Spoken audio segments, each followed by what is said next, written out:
Today, the latest weapons, coupled with the fighting skill of the American soldier, stand ready, on the alert all over the world to defend this country, you, the American people, against aggression. This is The Big Picture, an official television report to the nation from the United States Army. Now, to show you part of the big picture, here is Sergeant Stuart Queen. Our need for military preparedness is said to be more urgent today than at any time in our country's history. But military preparedness depends on manpower, or a system of mobilization that can supply men for any or all services. At times, it seems as if new and powerful weapons are making the individual soldier less important. Our military experts say this is not so. Experience has taught them that an increase of weapons always increases a need for men. Men have become more important in modern warfare because not only is there a need for great numbers of them, but more training is required to give them the knowledge and know-how to operate our complicated weapons. Through a selective service system, we are trying to mobilize in peacetime for any eventuality. Since Korea, Selective Service has delivered to the Army approximately 2 million men. As director of the Selective Service System, Major General Louis B. Hershey will tell you more about this manpower organization.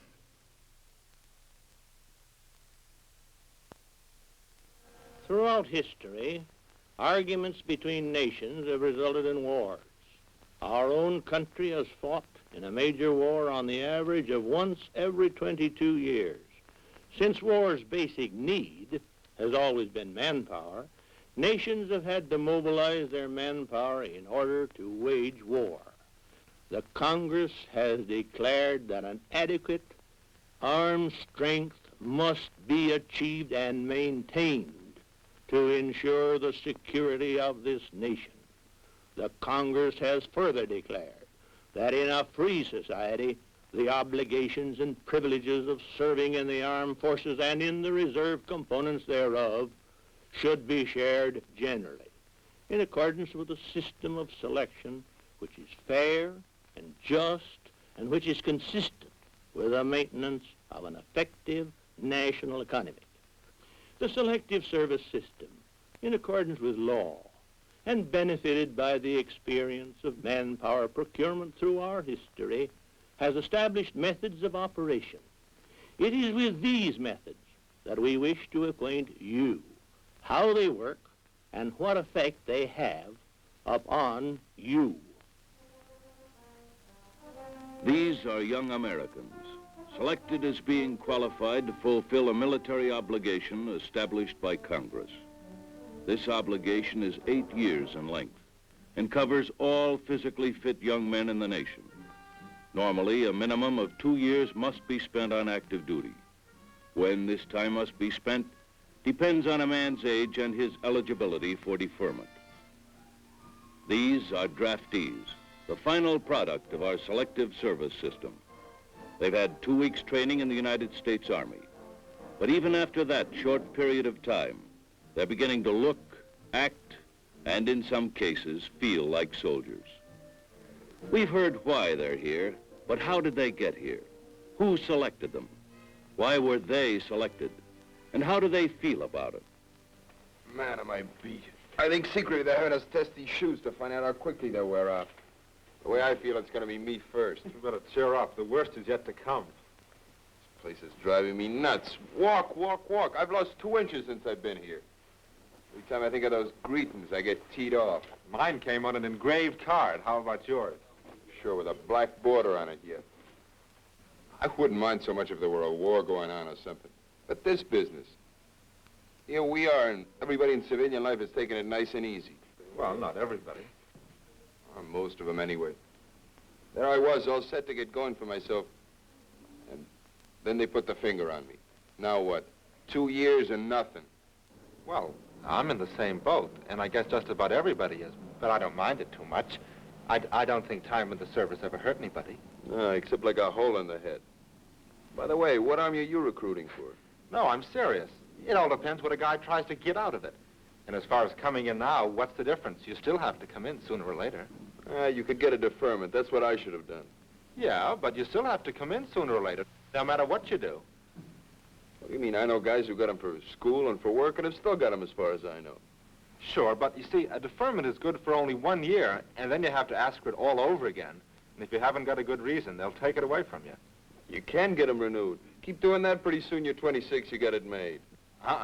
You see, a deferment is given only if the draft board thinks it's better to let a guy keep on with what he's doing. And suppose you think about this. Once you get a deferment, you're liable for the draft until you're 35 instead of 26. Is that right? Yep.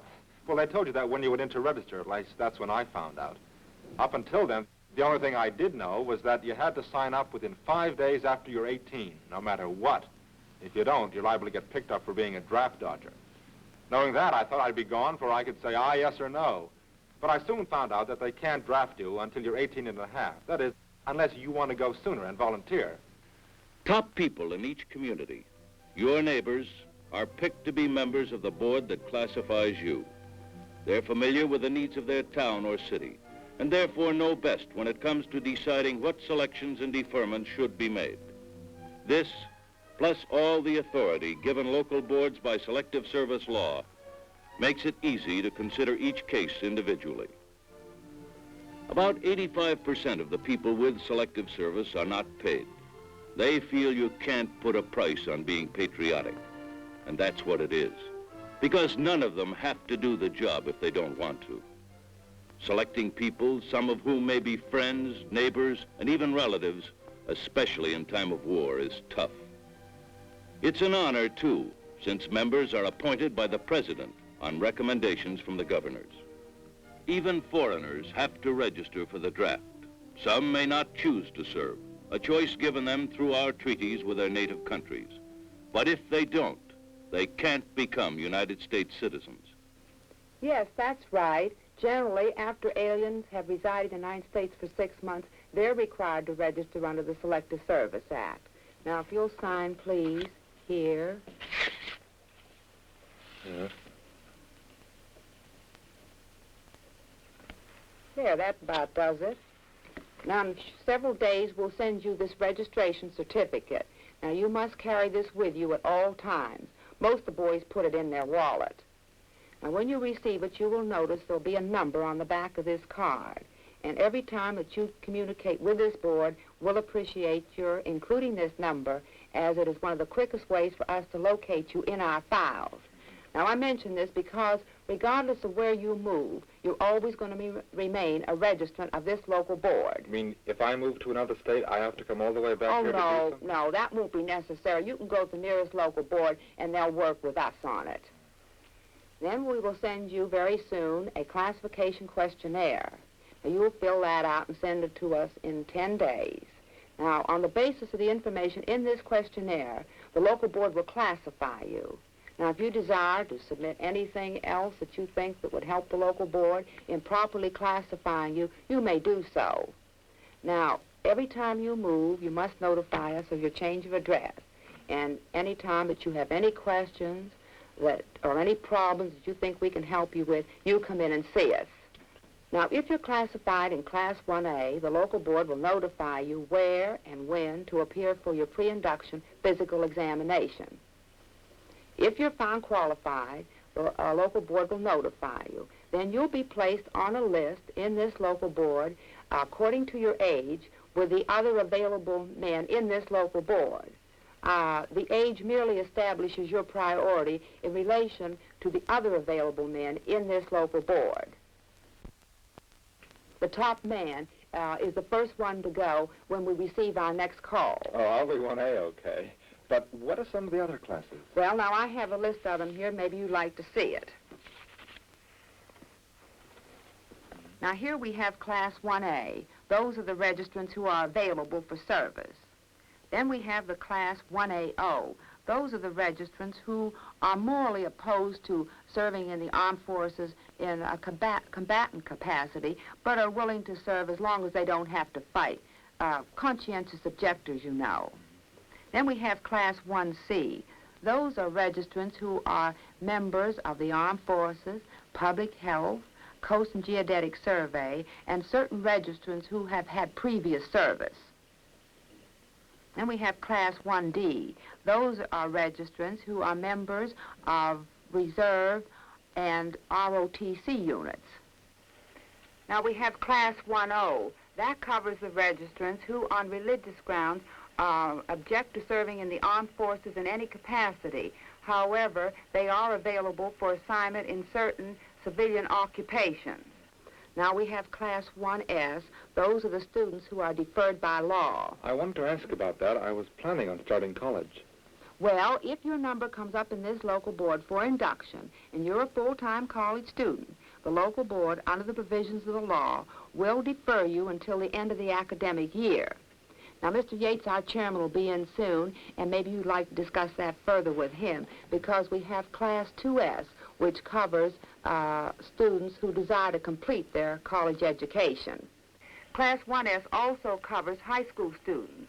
Under the provisions of the law, high school students are deferred until they graduate, until they reach 20 years of age, or until they drop out of school, whichever is the soonest. Now we have Class 1W. Those are the conscientious objectors who are now serving in these certain approved civilian positions. Now here we have Class 2. That covers the registrants who are deferred because of their essentiality in certain positions, including agriculture and study. Now we have Class 3. That is for the registrants who are deferred because their entry into the armed forces would create an extreme hardship on their dependents.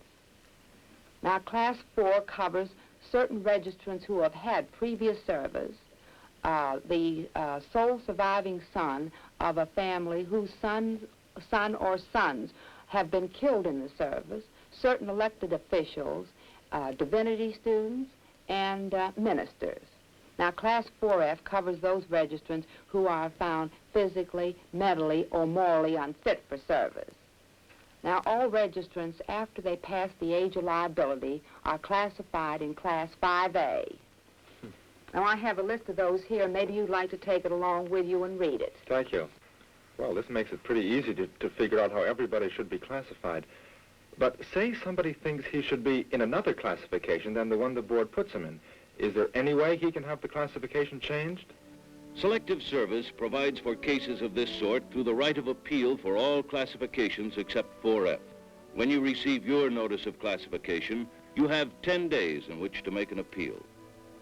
This appeal may be in the form of a request for a personal appearance before the local board, or if they refuse to change their classification, a written appeal through the local board to your state appeal board.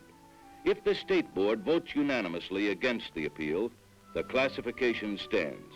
But if one or more votes are cast in your favor, the appeal may be taken to the Presidential Appeal Board in Washington, D.C. Their classification, based on the file submitted, is final. You even have someone to help you with your appeal. He's the government appeal agent, unpaid and appointed the same way local board members are, usually a lawyer. It's his job to look out for the rights of the registrant and those of the government. There's a lot more to selective service than pulling names out of a bowl as we see here. About 40,000 members work tirelessly to support our armed forces, protecting both the welfare of the country and the rights of the individual.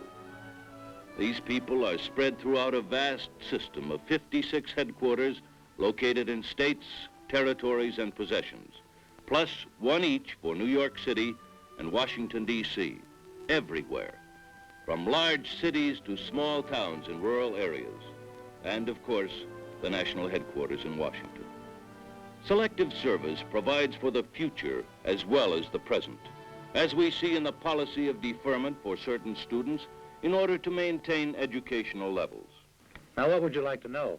Well, I'm planning on starting college, but it looks as if the draft is going to throw a monkey wrench into the works. You just registered with us? Yes, sir. Well, that means you won't be called for a while. You could start college. Yeah, I know, but I'd hate to get pulled out halfway through. Well, you wouldn't have to be. Now, here's something I'd like to have you think over. You take this with you. So he went on to tell me about deferments and how to go about making application. Well, did he make any suggestions? No, he just said that if I was going to school when I was called, I could get deferred until the end of the year. That is, provided I was going full-time and was passing everything. Well, what about after the year's up? What then? Well, then I could apply for another type student deferment by taking a qualification test. If I could pass the test or keep in good standing in my class, I could probably stay on right until graduation. Or still another way to do it would be to join an ROTC unit. And after I finished that, during school, I'd go on active service for 2 years. No matter what I do, I still have that 2 years active service. Well, then it's not a question of whether or not you go into service, but when and how you do it. Right. And I can enlist right up until the time I receive my induction notice, that is, if I want to. Well, how do you feel about the whole thing? I don't know. That's a tough thing to decide. But I think I'd just as soon go in now and get it over with. Well, do you know how long you'd have to wait before your number comes up? Did they tell you that? No, I asked the same question, but they said they could only guess. You see, they don't know themselves until about 2 months ahead of time just how many men they have to send. So I might have to wait quite a while. But you can volunteer to go sooner, though. You can? Sure, then they can give you a good idea of when you might go. You see, by volunteering, you go right to the top of the list. That might be the best thing to do. I'm beginning to think so. I just want to get started on something and not waste time. And as far as the Army goes, I might get a job that would teach me something I could use in civilian life. Seems like there might be a good chance of that with all these modern things they have in the Army today. Sure. Now, some of the guys who went in a while ago wrote and said they're doing just about everything under the sun. I always thought there wasn't much to do in the Army except march around and carry a gun. But like you said, what with all these modern things, atomic weapons and guided missiles, you need a lot more training. And it doesn't make any difference in which branch of the service you're put, because there are hundreds of difference of jobs in each branch. By over 600 in the Army alone. And if you asked me now what I wanted to major in school, I couldn't tell you. It might be that the Army will get me interested in one particular thing, so then I could go to a special school for that when I got out, instead of going just anywhere. I'm glad to see you feel that way. I saw so many people when I was in the service who figured they'd gotten a raw deal and they just didn't make any effort to help themselves or the service. Oh, I don't think it's a raw deal. If it isn't, a lot of guys have gotten one. As far as I'm concerned, there's a good reason for it. That's right. When there's a war going on, everyone realizes why they're going in. It's just a little bit harder to understand now, but that still doesn't mean there isn't a good reason for it. Maybe you won't use any or all of the experience you get in service, but you're certainly not wasting your time as long as you're learning. I know I learned a lot when I was in the service. A lot about getting along with all kinds of different people and situations. A lot to help me grow up. Dinner's ready. What's the big discussion? Oh, talking about the draft. I think it's a shame the way these boys are having their lives interrupted. You don't want to be a soldier, do you? No.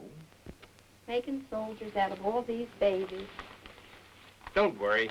You know how mothers are about losing their sons. Come on, let's get some home cooking. You'll be missing it soon enough. Like students, certain people in particular jobs are deferred.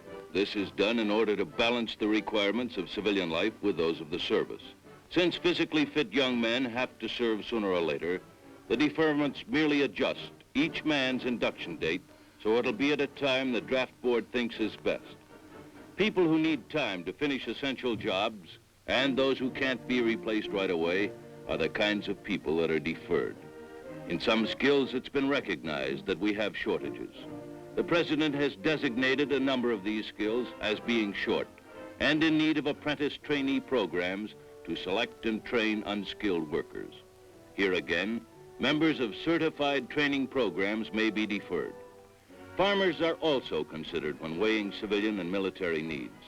No Army, or any service for that matter, could do without food.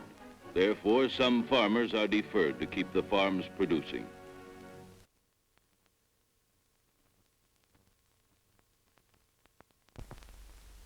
What all these deferments boil down to is that during a man's period of liability, he'll be used when and where he can do the country the most good.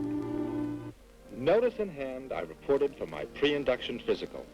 There was a good-sized group there. The first thing they did was to tell what we'd have to do during the day. We discovered what they mean when they say, in the Army, it's hurry up and wait. Seemed like most of the day was spent in lines waiting for something to happen. But actually, by the time the day was over, we'd accomplished a lot.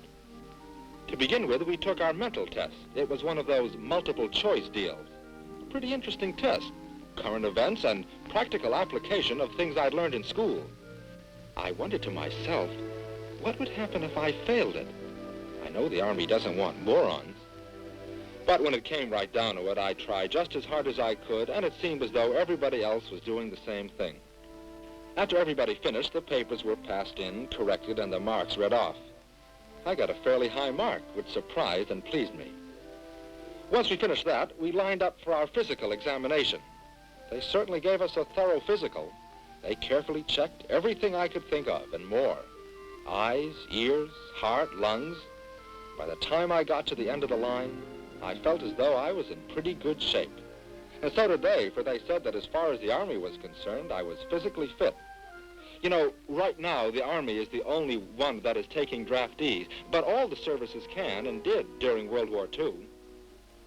When lunch was over, we went back to finish up the processing, which consisted of filling out some papers, loyalty certificates, and so forth. About mid-afternoon, we were through, and they let us go.